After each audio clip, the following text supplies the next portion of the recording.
बहुत बड़ी breaking news है कि आपके सीएमए इंस्टीट्यूट ने आपके लिए एमटीपी लॉन्च कर दिया। तो सर जो आपके लिए एमटीपी लॉन्च किए हैं इन्होंने, मॉडल टेस्ट पेपर जो लॉन्च किए हैं उसमें इन्होंने बहुत बड़ा तहलका मचा दिया है। और वो तहलका ये मचाया है कि आपके लिए 40 मार्क्स का जो पेपर है वो 40 मार्क्स का पेपर आपके लिए एमसीक्यू हो चुका है। बहुत सारे स्टूडेंट्स के दिमाग में एक ख्याल चल रहा है कि यार कैसे हम इस पेपर को करेंगे, कैसे क्या होगा, हमें नहीं समझ में आ रहा। सर मेरे पास में बहुत सारे कॉल्स मैसेजेस आ रहे हैं कि सर किस तरीके से इस पेपर को किया जाएगा, किस तरीके से नहीं किया जाएगा। दोस्तों सबसे पहली बात, घबराने की जरूरत नहीं है। हमारे लिए पेपर पैटर्न बहुत इजी हो चुका है कंपैरेटिवली। जो लास्ट अटेम्प्ट का यदि मैं पेपर पैटर्न देखूं और इस अटेम्प्ट का यदि मैं पेपर पैटर्न देखूं तो बहुत इजी हो चुका है, बहुत ज़्यादा इजी है। तो मेरे को तो पेपर में बहुत अच्छा मार्क्स गेन करने के लिए बहुत अच्छा चांस मिला है, गोल्डन चांस मिला है। हमें उसको नेगेटिव नहीं लेना है, हमें उसको पॉजिटिव लेना है। मैं आपको बताऊंगा मेरे इस वीडियो में कि किस तरीके से हमारे को जो हमारा एमटीपी है वो एमटीपी हमें सॉल्व करना है। तो हमें डरना नहीं है, हमें घबराना नहीं है, हमें एक स्ट्रेटेजी प्लान करनी है, हमें जस्ट एक स्ट्रेटेजी बनानी है। और उस स्ट्रेटेजी से हम क्या कर पाएंगे कि जो हमारा ये पूरा एमटीपी है उस पूरे एमटीपी के बेसिस पे जो हमारा पेपर पैटर्न बनेगा, सर हम उस पूरे पेपर को हम आसानी से सॉल्व कर सकते हैं, हम इजी वे में सॉल्व कर सकते हैं, हमारे पास में वो ऑप्शन रहेगा। तो आप लोगों को घबराने की, आप लोगों को डरने की बिल्कुल आवश्यकता नहीं है। आप लोग बिल्कुल बिंदास पढ़िए, आप लोग बिल्कुल आराम से पढ़ाई करिए और कुछ भी आपको दिमाग में सोचने की या परेशान होने की जरूरत नहीं है। एमटीपी डिस्कस करते हैं और एमटीपी में अपन एक एक पॉइंट के बारे में विचार करेंगे और एट द एंड, वीडियो के एंड में मैं आपको स्ट्रेटेजी बताऊंगा कि किस तरीके से हमारे को इस पेपर को जो है वो ओवरकम करना है। तो आप पेपर और पेन लेके बैठ जाइए अब आराम से, और आप एक एक चीज जो मैं बताऊंगा उसको आपको गौर से समझनी है, उसको आपको गौर से नोट करनी है। लेट्स कम दोस्तों, पेपर नंबर 6 है हमारा इंटर का लॉ एंड एथिक्स। 3 घंटे का समय हमें मिलेगा ऑनलाइन भी, और 100 मार्क्स का पेपर हमारा होने वाला है, राइट। अब 100 मार्क्स का पेपर जो हमारा होने वाला है, सबसे पहले हमारे को उसमें जो ऊपर इंस्ट्रक्शंस आपको दिए गए, सबसे पहले हमें उन इंस्ट्रक्शंस को समझना है। वो इंस्ट्रक्शंस क्या है? There are sections A B C and D. दोस्तों आपको A section, B section, C section और डी सेक्शन 4 पार्ट्स के अंदर आपका पेपर बांटा गया है। 4 पार्ट्स के अंदर आपका जो पेपर है, आपका पेपर 4 पार्ट्स के अंदर बांटा गया। ए बी सी और डी 4 सेगमेंट में आपका पेपर बटा है। 4 सेगमेंट में जो आपका पेपर बटा है उसमें नीचे लिख रखा है time allotted for section A and section B shall be limited to a maximum of 50 minutes. बाप रे सर, कुछ स्टूडेंट्स को तो ऐसा लग रहा है कि 50 मिनट बहुत कम है, कुछ स्टूडेंट्स को ऐसा लग रहा है सर 50 मिनट ही तो है, सर कर लेंगे पेपर, कोई टेंशन ही नहीं। मैं कह रहा हूं जिन लोगों को टेंशन नहीं है ना कि 50 मिनट में पेपर कर पाएंगे, दे आर बेस्ट। क्यों? उसका कारण है ना, आप एक बात समझिए, आपको 40 नंबर ऑफ क्वेश्चंस करने हैं, 40 नंबर ऑफ क्वेश्चंस करने हैं। 40 नंबर ऑफ क्वेश्चंस करने के लिए यदि मैं 1 मिनट एक क्वेश्चन को देता हूं तो मेरे पास में 40 मिनट्स हुए। सर 40 मिनट्स हुए, सर अभी भी मेरे पास में कितना टाइम? 10 minutes maximum. मैं इधर लिख देता हूं 10 मिनट्स मेरे पास में, यहाँ पे 10 मिनट्स का मैक्सिमम टाइम भाई बचा है इधर मेरे पास। काहे को टेंशन लेने का? अरे टेंशन नहीं लेना। हमारे को क्या है, हमारे को 40 मिनट तो नेट मिल रहे हैं और 40 मिनट नेट मिलने के बाद में भाई साहब 10 मिनट्स का बोनस टाइम हमारे को मिला है। तो तुम क्या एमसीक्यू सवाल 1 मिनट में एक नहीं कर सकते क्या? अरे सर बहुत आसानी से हो जाएगा। और सीएमए इंटर में राज की बात बताऊं, सीएमए इंटर के अंदर है ना, सीएमए इंटर के अंदर ये जितने एमटीपीज आप देखोगे ना, अभी आगे आपको बहुत आसान दिए हुए, और आज तक के जितने आप पिछले यदि साल के आप क्वेश्चन पेपर उठा के देखोगे ना, तो उधर भी आपको ये देखने को मिलेगा कि वहां पे बहुत आसान हमारे को एमटीपी दे रखे हैं। सर बहुत इजी एमटीपी हमारे को दिए हुए, सर बहुत आसान हमारे को एमसीक्यू क्वेश्चंस हैं, सर बहुत आसान फिल इन द ब्लैंक्स हमारे को दे रखे हैं। अरे इधर वही तो आने का है, और टेंशन क्यों लेते हो? बहुत आसान है सारी चीजें, हम बहुत आसानी से कर पाएंगे सारी चीजों को। मैं आपको बताऊंगा कैसे। देखो, तो सबसे पहली बात हमारे को माइंड में क्या रखनी है? माइंड में हमारे को ये बात ध्यान रखनी है कि सर जब अपन ए और बी वाले की बात करेंगे तो हमें मैक्सिमम टाइम कितना मिलेगा? मैक्सिमम टाइम हमें मिलेगा सर 50 मिनट्स का। उस 50 मिनट्स में हमको गेम ओवर करना है सेक्शन ए सेक्शन बी का। That's it. अब अपन क्वेश्चन देखते हैं कि सर क्वेश्चंस हमारे को किस किस प्रकार के दिए गए हैं, सर क्वेश्चंस हमारे को कैसे कैसे दे रखे हैं।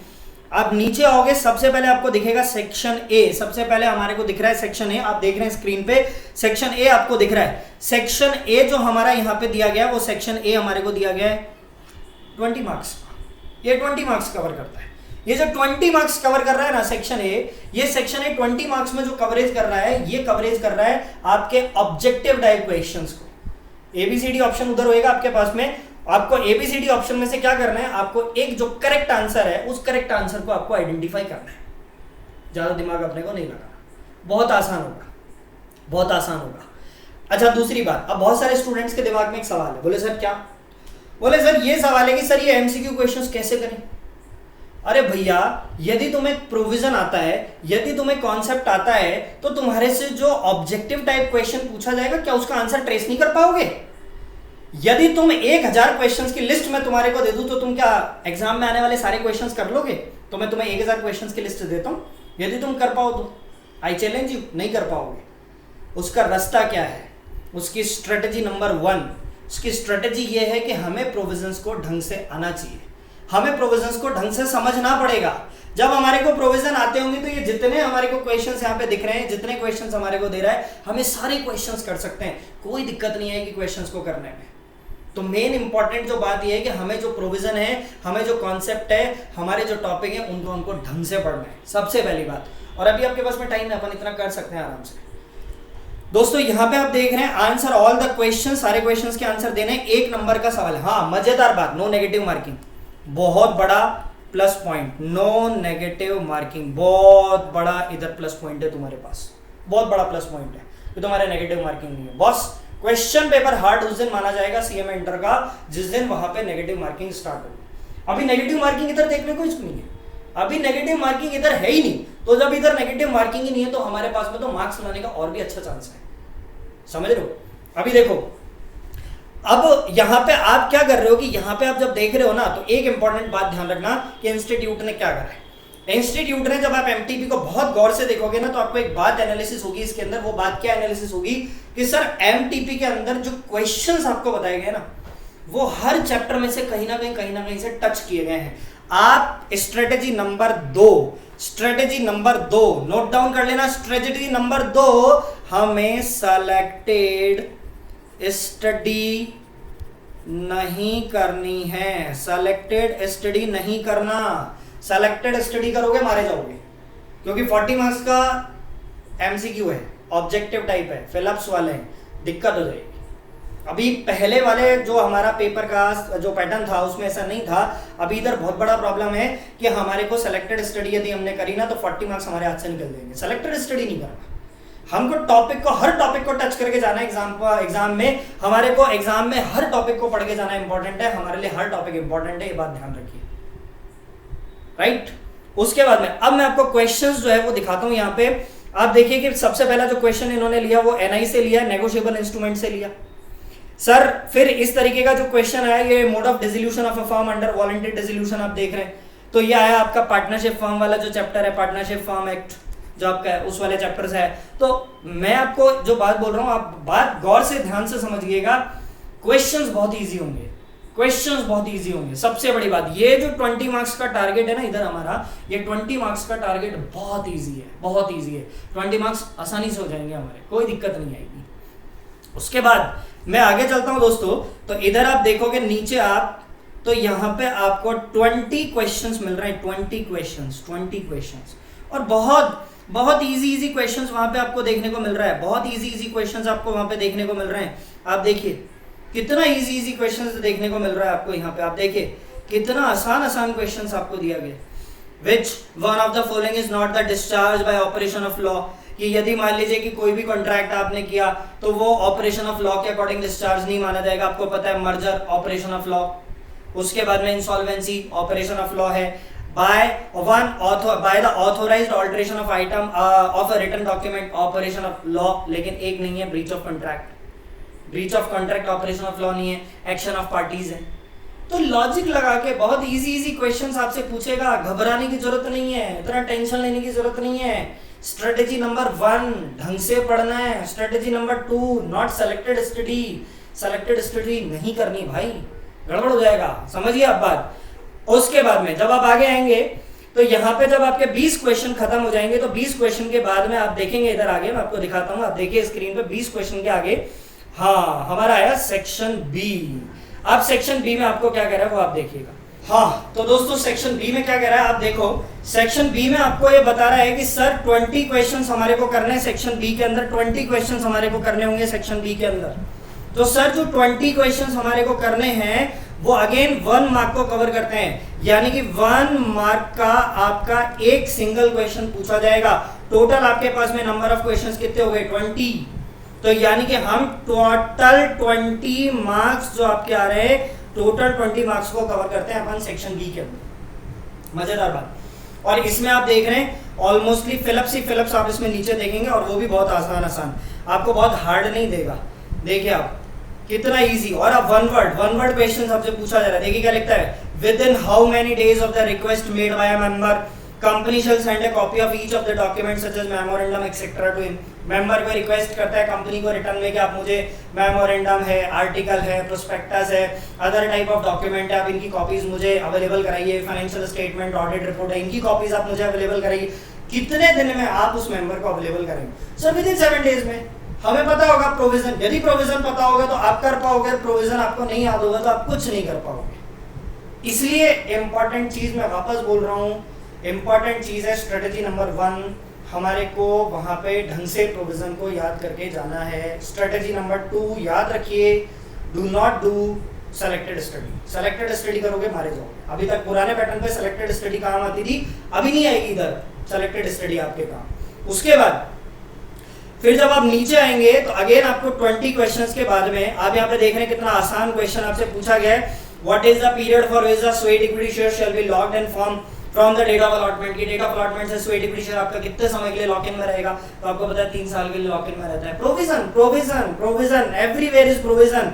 अब ऊपर देखिए डी क्वेश्चन जो दे रखा है, within how many hours before the conduct of the meeting an instrument of the proxy shall be deposited with the registered office of the company. जो स्टूडेंट्स मेरे से पढ़े हुए हैं उनको मैंने सिखा रखा है एक फार्मूला 24, 48 और 72 आवर्स का। याद होगा आप लोगों को फार्मूला, मेरा जनरल मीटिंग में मैंने पढ़ाया था। तो 24, 48 और 72 आवर्स में से आपको कितना समय पहले जो प्रॉक्सी फॉर्म होता है हमारा वो कंपनी के पास डिपॉजिट करना होता है, कंपनी के रजिस्टर्ड ऑफिस पे जमा करना पड़ता है। सर बिफोर 48 आवर्स, ये रहा हमारा कॉन्सेप्ट 3 आवर्स में से। तो आपको याद होगा प्रोविजन, तो आप आराम से खेल जाओगे दोस्त, कोई आपको टेंशन लेने की जरूरत नहीं है। लेकिन बस मेन इंपॉर्टेंट चीज क्या है, focus on the provision, focus on the concept, that's it. ये विन विन सिचुएशन में होगा। उसके बाद जब मैं अगले पे आता हूं, यहाँ पे आप ये जब क्वेश्चंस यहाँ पे आप खत्म कर रहे हैं, उसके बाद में आप देखिए ये क्वेश्चंस खत्म करने के बाद में अपन आगे चलते हैं, यहाँ पे आगे चलते हैं और ये क्वेश्चंस आपके खत्म हो गए। यहाँ पे दोस्तों ए और बी पार्ट में हमने टाइम हमारा लगा दिया 3 घंटे में से कितने समय का, 50 मिनट का। अभी हमारे पास टाइम कितना बचा? अभी हमारे पास टाइम बचा है सर 2 आवर्स और उसके बाद में ऑलमोस्टली 10 मिनट्स। 2 घंटा और 10 मिनट हमारे पास में बचे हैं। पूरा 50 मिनट हमने खा लिया, पूरा 50 मिनट तुम खा गए, डकार गए। अभी तुम्हारे पास कितना बचा भाई? 2 घंटा 10 मिनट। सर जो 2 घंटा 10 मिनट बचा ना, उसमें हमारे को करने का क्या है? उसमें हमारे को 2 काम करने हैं। एक तो हमारे को सी पार्ट कंप्लीट करना है और एक सर डी पार्ट कंप्लीट करना है। हमारे को 2 पार्ट कंप्लीट करने हैं भाई, सी पार्ट कंप्लीट करना है और डी पार्ट कंप्लीट करना है। हमारे को 2 घंटा 10 मिनट के अंदर बहुत है टाइम, बहुत टाइम। 2 घंटा 10 मिनट बहुत है। सर क्या बात कर रहे हो? अब लॉ की फैकल्टी है इसलिए आपको लग रहा है हम स्टूडेंट है, हमारे पॉइंट ऑफ व्यू से पूछो ना सर, आप हमारे पॉइंट ऑफ व्यू से समझो सर। अरे तो भाई मैं भी तो कभी स्टूडेंट था, होगा। लेकिन सिर्फ स्ट्रेटेजी नंबर 1 अभी याद रखनी, क्या हमारे को वहां पे प्रोविजन ढंग से आना चाहिए। मैं बार बार एक ही बात आपको बोल रहा हूं। उसके बाद और थर्ड स्ट्रेटेजी जो हमारी है, थर्ड स्ट्रेटेजी है टाइम मैनेजमेंट। हमारे को टाइम मैनेजमेंट बखूबी आना चाहिए। Strategy number 3, time management important. Time management is very much important इस पेपर के अंदर। दोस्तों यहाँ पे लिखा है you are required to answer any 4 question आपको करने हैं आउट ऑफ 6 क्वेश्चन। आपको 6 क्वेश्चन दिए हैं नीचे, आपके पास में चॉइस है, आपके पास में चॉइस है। आप क्या करिए, आप सबसे पहले वहां पे 6 क्वेश्चन में से 4 क्वेश्चन आइडेंटिफाई करिए, कौन से आपको 4 बेस्ट क्वेश्चंस आते हैं। और मजेदार बात यह है कि आपको चॉइस मिल रही है। सबसे बड़ा आपके लिए प्लस पॉइंट क्या है दोस्तों? चॉइस मिल रही है, चॉइस, उधर चॉइस है। तो इंटरनल चॉइस है हमारे पास। There are 6 question, how to attempt sir बहुत आसान है अटेम्प्ट करना, स्ट्रेट फॉरवर्ड क्वेश्चंस होंगे, कुछ एक बेसिक आपके उसमें case based situation based question डाल देगा, उसकी स्ट्रेटेजी भी कैसे होती है मैंने आपको क्लास में सिखा रखा है, उसका वीडियो भी मेरा सेपरेटली मैंने दिया हुआ है, आप मेरा how to solve case laws वाला वीडियो देख सकते हैं, उससे पता लग जाएगा कि केस लॉस को कैसे हमें सॉल्व करना है। सारी चीजें आपको उधर दी हुई है, कोई टेंशन लेने की जरूरत नहीं है। देखिए जैसे इन्होंने लिखा सबसे पहला क्वेश्चन दिया, does silence amount to fraud, पहला सवाल कि क्या चुप रहने को फ्रॉड माना जाएगा, कॉन्ट्रैक्ट में से पूछा गया, स्ट्रेट फॉरवर्ड सवाल है। Explain with exceptions and types of silence amount to fraud, दोस्तों 6 नंबर का पूछा गया। 6 नंबर का सवाल कैसे हुआ, सर 2 मार्क्स, सर 2 मार्क्स और सर 2 मार्क्स। अब आपने जितना उसमें सही लिखा होगा आपको अकॉर्डिंगली उतने मार्क्स मिल जाएंगे। दूसरी बात, स्ट्रेटजी नंबर 4, आपको अपनी जो टाइपिंग स्पीड है वो टाइपिंग स्पीड आपको बढ़ानी पड़ेगी। You have to enhance your typing speed, खटाखट आपको टाइप करना आना चाहिए। यदि आपकी टाइपिंग स्पीड बहुत अच्छी है तो आप टाइम को रिकवर कर सकते हैं। माइंडेड दोस्तों, ये मैं लॉ के पेपर की बात नहीं कर रहा हूँ टाइपिंग स्पीड की, बल्कि आपके हर एक पेपर की बात कर रहा हूँ। आपको अपने हर एक पेपर के अंदर जो आपकी टाइपिंग की स्पीड है वो टाइपिंग की स्पीड आपको बहुत फास्ट रखनी पड़ेगी, बहुत क्विकली रखनी पड़ेगी, कि ताकि आप अपना जो पेपर है वो टाइम रहते हुए खत्म करना। बहुत आसान है खत्म करना, टाइपिंग स्पीड पे भी ध्यान दीजिए। Strategy number 4। उसके बाद आप देख रहे हैं यहाँ पे आपको लिखा हुआ टाइप योर आंसर, एक डब्बा मिलेगा उधर आपको खाली, मतलब अभी आपके स्क्रीन पे आएगा वो डब्बा उधर उनके सॉफ्टवेयर में। उस डब्बे में तुम्हारे को क्या करना है, अपना माउस का लेकर जाना है, कर्सर उधर, और धमाधम तुम्हें टाइप करना है। बाकी तुम्हें कोई दिमाग नहीं लगाना, उधर टाइप करना है तुम्हें जस्ट, ठीक है। तो तुमने ये सब टाइप किया, इधर ऐसा ऐसा ऐसा ये होता है वो होता है फलाना फलाना, जैसा सवाल पूछा तुमने वैसा अपना आंसर वहां पे लिखा। माइंडेड, सारे क्वेश्चन नहीं करने, जल्दबाजी में मत करना, हड़बड़ाहट मत करना, धैर्य रखना, पेशेंस रखना, सारा हो जाएगा काम, कोई दिक्कत नहीं है, आराम से अच्छे मार्क्स आ जाएंगे। लेकिन शांति, दिमाग के अंदर शांति, पेशेंस रखना पड़ेगा। 6 सवाल होंगे, 6 में से चॉइस है अपने पास में 4 क्वेश्चन करने, ठीक है।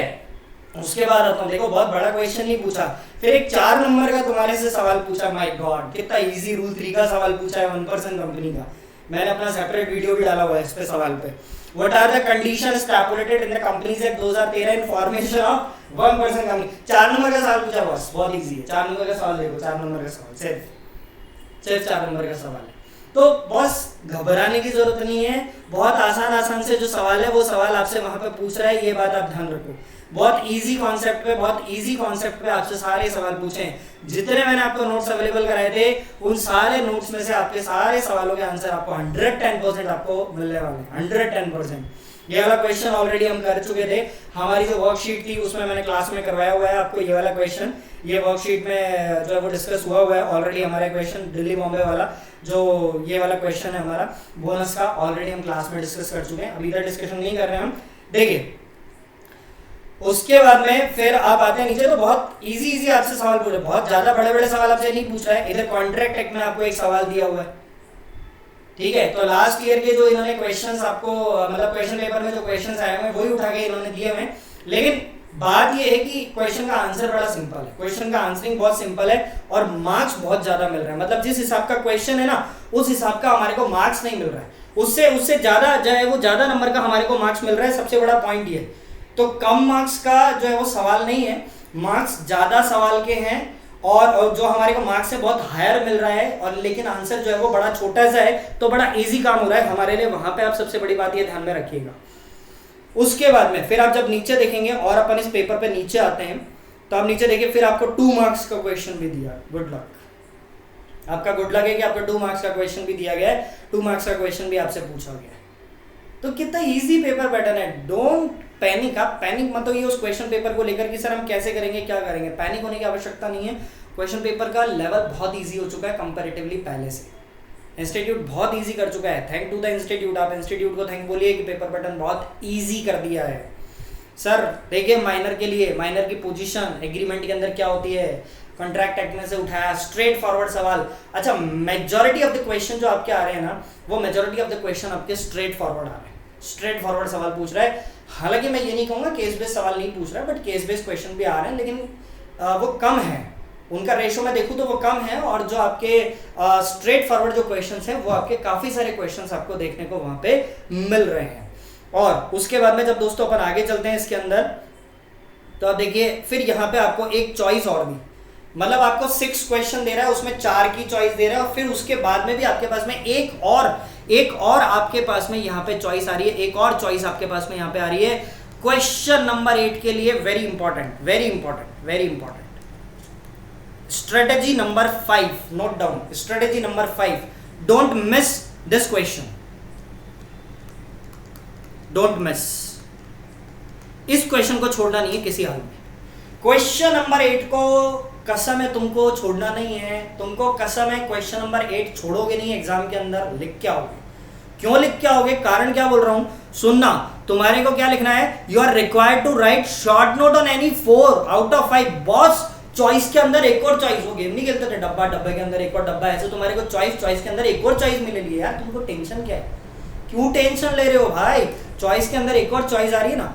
5 सवाल इधर हमारे को दिए, 5 सवालों में से क्या करना है, 4 क्वेश्चन करने वाले, 1 2 3 4 4 क्वेश्चन करने। मजेदार बात पता है क्या, मजेदार बात ये है 2.5 नंबर का एक सवाल। मजेदार बात पता है क्या, मजेदार बात ये है 2.5 मार्क्स का एक क्वेश्चन तुम्हारे को दिया हुआ है। सबसे बड़ी बात ये ओनली 2.5 नंबर का सवाल दिया। और दूसरी मजेदार बात क्या है, दूसरी मजेदार बात है कि 5 हमारे पास क्वेश्चन है और 5 में से 4 क्वेश्चन की हमारे पास में चॉइस है। 4 क्वेश्चन हमारे को करना है दोस्त, 4 क्वेश्चन की चॉइस है अपने पास, समझ रहे हो आप। इसलिए मैंने इधर लिखा है वेरी इंपॉर्टेंट, डोंट मिस, इसको छोड़ना नहीं है। बहुत बड़ा बेवकूफ होगा वो स्टूडेंट जो एक क्वेश्चन छोड़ गया। मैं नहीं छोड़ के आऊंगा, मेरे पास में पेपर होगा, मैं स्टूडेंट होऊंगा, सीएमए इंटर का लॉ का पेपर मेरे हाथ में होगा, मैं नहीं छोड़ के आऊंगा। क्वेश्चन नंबर 8 तो मैं सबसे पहले करूंगा। क्वेश्चन नंबर 8 तो बहुत इंपॉर्टेंट है, वही तो हमारे को नंबर दिलाएगा, वही तो नंबर दिलाएगा। 2.5 नंबर का सवाल, सिर्फ एक 2.5 नंबर का सवाल, मैजिक। इंस्टीट्यूट गजब है तुम्हारा, नहीं। चलो उसके बाद में अपन आते हैं और आगे 8 नंबर के सवाल के सॉरी क्वेश्चन नंबर 8 के बाद में अपन चलते हैं आगे। अभी देखो इन्होंने कितना इजी सवाल पूछा। ई कॉन्ट्रैक्ट को कोई बच्चा बता दे। ई कॉन्ट्रैक्ट सर मजाक, सर कंटिंजेंट कॉन्ट्रैक्ट सर मजाक, अगेन मजाक सर क्या क्वेश्चन पूछ रहा है सर, मजा ही नहीं आया। डायरेक्टर आइडेंटिफिकेशन नंबर, ओ हो सर स्ट्रेट फॉरवर्ड सवाल। मतलब क्या तुमको प्रोफेशनल का जो है ये पेपर लग रहा है, प्रोफेशनल सिलेबस का, कि तुम सीएम इंटर का पेपर कर रहे हो। आई डोंट थिंक कि तुम सीएम इंटर का पेपर कर रहे हो। बहुत ईजी, ऐसा यदि पेपर पैटर्न आ रहा है, मैं कहता हूँ कि बहुत ईजी है, very easy paper pattern. Sir अब आओ जंग लड़ेंगे, अब जंग लड़ेंगे, जंग सेक्शन डी में जंग लड़ेंगे। आओ तो मैं सिखाता हूँ जंग कैसे लड़ना है। देखो सेक्शन डी के लिए स्ट्रेटेजी नंबर 6 क्या, टाइम बचना चाहिए। सबसे पहले हमारे को दिमाग में क्या रखना है, टाइम होना चाहिए सेक्शन डी करने के लिए।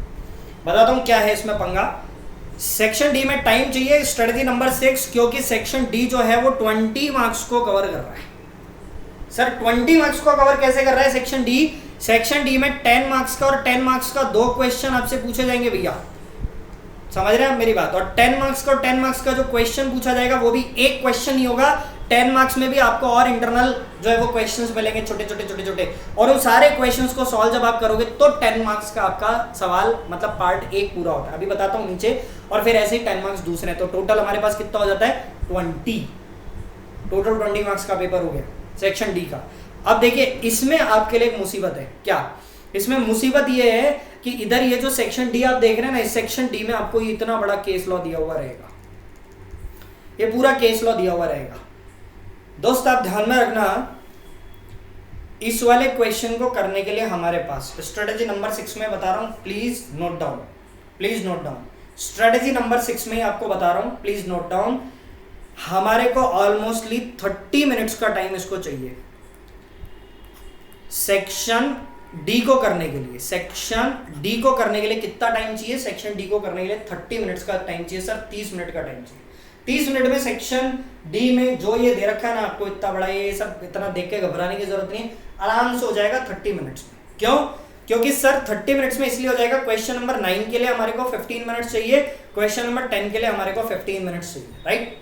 स्ट्रेटेजी नंबर 5 टाइम मैनेजमेंट, मैंने बोला था वो टाइम मैनेजमेंट इधर रिक्वायर्ड है आंसर करने के लिए, राइट। अभी सुनो, अभी तुमको क्या करना है, तुमको बहुत आराम से, कूल माइंड से, शांति से तुम्हारे को सबसे पहले पूरे केस को पढ़ना पड़ेगा। केस देगा आपको, उस केस में से आपको क्या करना पड़ेगा, जैसे मैंने आपको मेरे जो पहले वीडियोस में बताया हुआ है, how to solve the case laws, उस वाले मैंने आपको बताया हुआ है, पहले आपको फैक्ट्स ढूंढने पड़ेंगे, फैक्ट्स कि क्वेश्चन में फैक्ट्स क्या क्या हैं। वो क्वेश्चन पे डिपेंड करेगा कि क्वेश्चन हमारा किस तरीके का पूछा जा रहा है। अभी मैं जब नीचे आता हूँ, ये इतना बड़ा केस लॉ पढ़ने के बाद में, तो आप देख रहे हैं यहाँ पे क्या लिखा हुआ है, what are the rights of the buyer according to the sale of goods act 1930। मतलब आपने पूरा केस पढ़ा, पूरे केस को पढ़ने के बाद में आपसे क्या पूछा गया कि बायर के राइट्स क्या हैं, कि राइट ऑफ बायर क्या है सेल ऑफ गुड्स के अंदर, तो आपको बायर के राइट्स बताने। अच्छा, मजेदार बात आपके पास पता है क्या, मजेदार बात ये कि आप ऊपर वाले जो क्वेश्चन है उसके बेसिस पे भी आप आंसर निकाल सकते हैं। यहाँ पे तो इन्होंने स्ट्रेट फॉरवर्ड लिख दिया, right of the buyers according to the sale of goods act 1930 include, इधर सीधा लिखा हुआ है इन्होंने, आप देख रहे हैं पूरा आंसर, ठीक है। लेकिन अपने को क्या करने का है, अपने को ये बात ध्यान रखना वहां पे कि अपन अकॉर्डिंग टू ये जो सिचुएशन पूरी दी हुई है, सिचुएशन के अकॉर्डिंग भी कर सकते हैं, और यदि इस सिचुएशन के अकॉर्डिंग आप नहीं करना चाहते तो उसमें आप अपना खुद का आंसर भी ड्राफ्ट कर सकते हैं, लेकिन क्वेश्चन छोड़ना नहीं है। क्यों? क्योंकि क्वेश्चन जो 10 नंबर का हमारा पूरा आइटम है, 10 नंबर का हमारा जो एक क्वेश्चन है 10 नंबर का, सर उसमें से 3 मार्क्स का सवाल है। सर थोड़ा बहुत भी सही लिखा, थोड़ा बहुत भी सही लिखा तो 1.5 से 2 नंबर आने का चांस बनता है, 1.5 से 2 नंबर आने का चांस बनता है, थोड़ा बहुत भी सही हुआ तो। पैटर्न पे घबराना नहीं है, उधर आगे चलने का है। आगे अपन चलते हैं, इसके अंदर देखो आगे आया तो 2 नंबर का सवाल पूछ रहा है तुम्हारे से, लिख रहा है कि examine the right of messrs G enterprises in this present scenario. अब आपको ऊपर वाला केस पढ़ा होगा आपने, पूरा इतना बड़ा जो इस पे पिछले पेज पे केस दिया होगा वो आपने पढ़ा होगा, उसमें पढ़ने के बाद में आपने पता लगा लिया होगा मेसर्स जी एंटरप्राइजेस क्या है।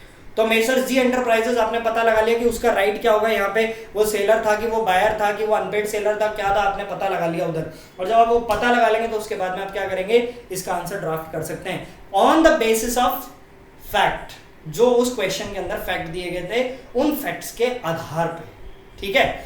उसके बाद में फिर जब आप नीचे आएंगे तो इसी तरीके से फिर आपको एक क्वेश्चन दिया गया, x MD of Messrs T Enterprises draws a bill of exchange payable to himself on Y, who accept the bill without consideration just to accommodate X. X transfer the bill to Z for good consideration. State the right as elaborate in the negotiable instrument. क्या अब आपको बताना पड़ेगा कि rights क्या क्या है, कैसे कैसे हैं। तो दोस्तों ये सवाल बहुत टिपिकल नहीं है, सवाल के आंसर बहुत इजी हैं, लेकिन शर्त क्या है, शर्त बस एक है, हमारे को चीज क्या ध्यान में रखनी है, फैक्ट्स।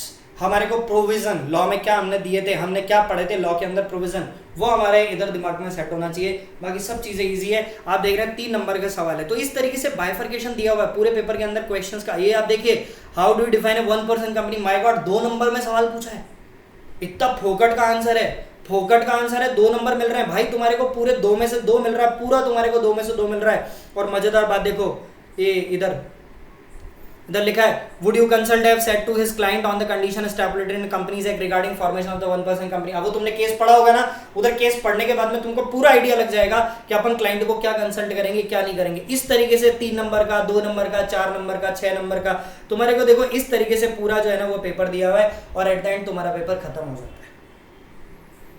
तो दोस्तों ले देखे मैंने आपको कितनी स्ट्रेटजीज बताई हैं, ले देखे दोस्तों मैंने आपको बताई है 6 स्ट्रेटजीज। देयर आर 6 स्ट्रेटजीज, मैंने आपको 6 स्ट्रेटजी बताई है, और 6 स्ट्रेटजीज के अंदर आपका जो है वो 6 स्ट्रेटजीज के अंदर आपका पूरा का पूरा काम जो है वो खत्म हो जाना चाहिए 6 स्ट्रेटजीज के अंदर। बहुत इंपॉर्टेंट है 6 स्ट्रेटजीज इस वीडियो के अंदर। और यदि वो 6 स्ट्रेटजीज आपको याद है तो आप आराम से अपना क्वेश्चन पेपर कर सकते हैं। क्वेश्चन पेपर में आपको कहीं कोई दिक्कत आने वाली नहीं है, बस दिमाग को आप शांत रखिए, पैनिक होने की आवश्यकता नहीं है। पेपर पैटर्न बहुत इजी है, लास्ट अटेम्प्ट में जो पेपर पैटर्न आया था उससे आप पेपर को बहुत शांति से एनालिसिस करिए। प्रोविजंस को मैं फिर कह रहा हूं, प्रोविजंस को मैं आपको फिर बोल रहा हूं, स्ट्रेटेजी नंबर 1 याद रखिए, प्रोविजंस को हमें ढंग से पढ़ना है, ढंग से समझना है। आपके कोई भी क्वेश्चन होते हैं, आपकी कोई भी क्वेरी होती है, आप नीचे कमेंट सेक्शन के अंदर जाकर मुझे कमेंट कर सकते हैं, आई विल रिप्लाई। मैं आपका जो भी समस्या है, जो आपका प्रॉब्लम है, जो आपका कंसर्न होगा, उसको सॉल्व करने की कोशिश करूंगा। Thank you so much, good luck to all my lovely students, thank you so much.